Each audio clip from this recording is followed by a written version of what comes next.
Oke, baik. Assalamualaikum warahmatullahi wabarakatuh. Bapak Ibu Guru yang terhormat, semoga senantiasa sehat walafiat. Di video kali ini kami akan share sebuah informasi terupdate nih. Hari ini diposting langsung dari BKN ya, pihak BKN Badan Kepegawaian Negara untuk guru Bapak Ibu. Jadi informasi ini terkait materi-materi soal yang akan diujikan di seleksi P3K guru Bapak Ibu. Jadi diharapkan kalau Bapak Ibu sudah berstatus PNS, sebarkan video ini kepada teman guru di sekolah Anda supaya teman-teman guru pelamar P3K ini mendapat update informasi yang tentunya sangat bermanfaat untuk mereka seperti itu.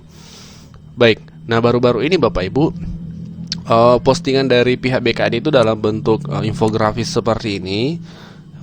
Ada beberapa slide ya. Yang pertama ini itu, kalau bagian ini tentu sudah dipahami ya, ada 4 jenis tes: kompetensi teknis, manajerial, sosiokultural, dan wawancara Bapak Ibu.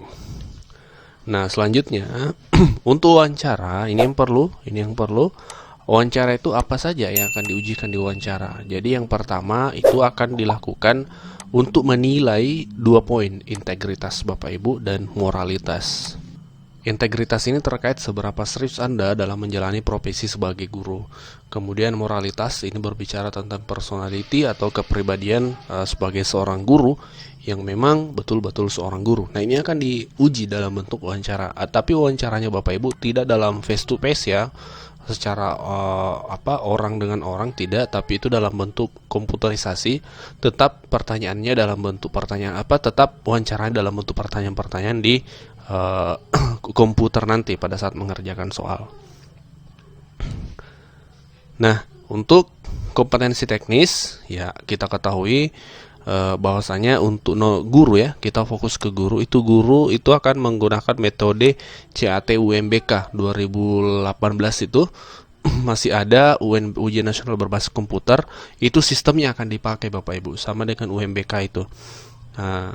Dan diselenggarakan oleh Kemdikbudristek. Jadi penyelenggaranya itulah Kementerian Pendidikan dan Kebudayaan Bapak Ibu. Berbeda kalau P3K non guru itu menggunakan CAT BKN, diselenggarakan oleh BKN. Nah selanjutnya, seleksi kompetensi manajerial. Apa saja sih yang diujikan atau materi-materi apa saja yang akan menjadi soal dalam seleksi P3K kompetensi manajerial. Nah ini penjelasan dari BKN. Menilai penguasaan pengetahuan, keterampilan, dan sikap atau perilaku dalam berorganisasi yang dapat diamati, diukur, dan dikembangkan terkait. Nah yang pertama juga integritas, kemudian kerjasama, bagaimana Anda bekerja sama. Seorang guru yang memiliki kerjasama yang ideal dalam sebuah instansi, dalam sebuah satuan kerja, itu yang akan dinilai. Kemudian bagaimana membangun komunikasi yang baik itu sesama guru, kemudian kepada kepala sekolah, dan bahkan masyarakat di sekitar itu juga dinilai. Kemudian bagaimana guru itu berorientasi pada hasil atau result oriented. Kemudian bagaimana pelayanan publik dari seorang guru. Jadi Bapak Ibu harus betul-betul menjadi seorang guru yang ideal dalam menjawab soal. Ya. Kemudian bagaimana guru mengembangkan diri, pengembangan diri dan orang lain, kemudian mengelola perubahan, dan yang terakhir adalah bagaimana pengambilan keputusan dari seorang guru. Nah ini terkait sisi manajerial, sisi kepemimpinan. Nah ini sedikit ada keterkaitan dengan sisi kepemimpinan seorang guru. Jadi meskipun guru misalnya berstatus guru bukan kepala sekolah, tapi sisi manajerial ini harus ada dalam diri seorang guru Bapak Ibu. Kemudian di kompetensi teknis apa saja yang diujikan. Nah ini kalau kompetensi teknis tentu sesuai dengan mata pelajaran masing-masing ya, mata pelajarannya Bapak Ibu. Kalau misalnya guru matematika ya terkait dengan kompetensi bidang studi matematika itu, dan juga akan campur dengan pedagogik ya, pedagogik. Nah, kemudian kompetensi sosial kultural. Apa saja yang diujikan? Yang pertama adalah yaitu untuk menilai penguasaan pengetahuan, keterampilan, dan sikap atau perilaku yang dapat diamati, diukur dan dikembangkan terkait dengan pengalaman berinteraksi dengan masyarakat majemuk dalam hal agama, suku dan budaya, perilaku, wawasan kebangsaan, etika, nilai-nilai, moral, dan prinsip, dan emosi dan prinsip. Hal tersebut harus dipenuhi setiap pemegang jabatan untuk memperoleh hasil kerja yang sesuai dengan peran, fungsi, dan jabatan dalam peran pemangku jabatan. sebagai perekat bangsa yang memiliki satu, kepekaan terhadap perbedaan budaya. Jadi Bapak Ibu harus menjadi sosok yang toleransi, ya, memiliki toleransi yang tinggi terhadap perbedaan-perbedaan budaya yang ada di Indonesia. Kemudian memiliki kemampuan hubungan sosial yang baik, kepekaan terhadap konflik, kemudian empati. Ini yang terkait dengan sosial kultural Bapak Ibu. Nah, lebih detail tentang informasi ini itu semua dijelaskan dalam Keputusan Menteri Pan-RB nomor 1127 dan 1128 tahun 2021.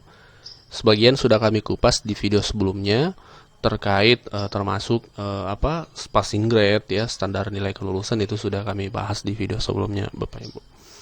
Jadi sekali lagi informasi ini untuk teman-teman guru pelamar P3K, untuk guru.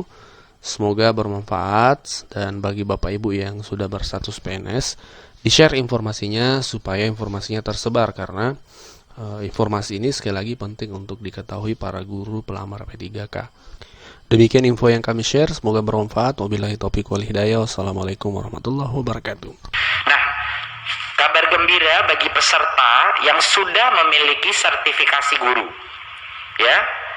Jadi, tes kompetensi ini, tes seleksi guru P3K ini ada beberapa komponennya Bapak Ibu. Ada komponen teknis, ada komponen manajerial, sosiokultural, dan ada komponen wawancara atau esai tertulis yang dikirim. Nah, bagi peserta yang sudah mendapatkan sertifikasi guru, dia mendapatkan nilai penuh dan komponen tes kompetensi teknisnya, ya. Jadinya itu saja yang dia secara otomatis dapat 100% untuk komponen. Tapi dia masih harus lulus passing grade untuk manajemen dan wawancara.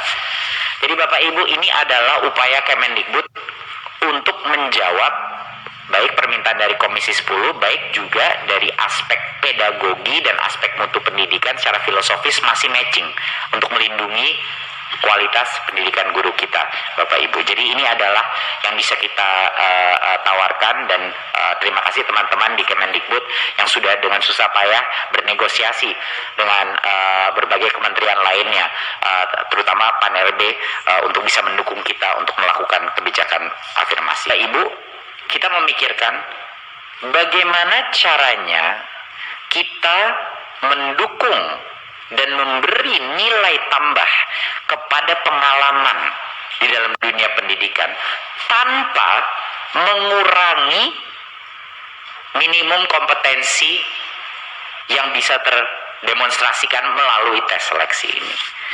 Jadinya kami mengambil posisi di Kemendikbud bahwa pengalaman adalah suatu proksi daripada mutu. Karena kalau bahasa Inggrisnya itu tacit knowledge atau pengalaman. Hal-hal yang tidak bisa diukur oleh tes itu harus juga dinilai, seperti pengalaman berguru dan lain-lain. Nah, jadinya setelah juga dengan Pan-RB dan melakukan berbagai macam negosiasi, jadi kita menentukan adalah kita akan memberikan bonus point untuk passing grade. Jadi apapun passing grade-nya, peserta dengan umur 40 ke atas, ya, 40 tahun ke atas, dan berstatus aktif selama 3 tahun terakhir mendapat bonus nilai kompetensi teknis sebanyak 75 poin. Jadi total poinnya itu nanti 500 poin. Jadi esensialnya dia mendapat 15% bonus. Ya, 15% bonus untuk itu. Dan bukan hanya untuk yang di umur 40, peserta-peserta penyandang disabilitas juga mendapat nilai bonus sebanyak 10% dari maksimal bonus. Jadinya ini adalah kebijakan afirmatif tanpa mengorbankan minimum kompetensi yang dibutuhkan untuk para siswa.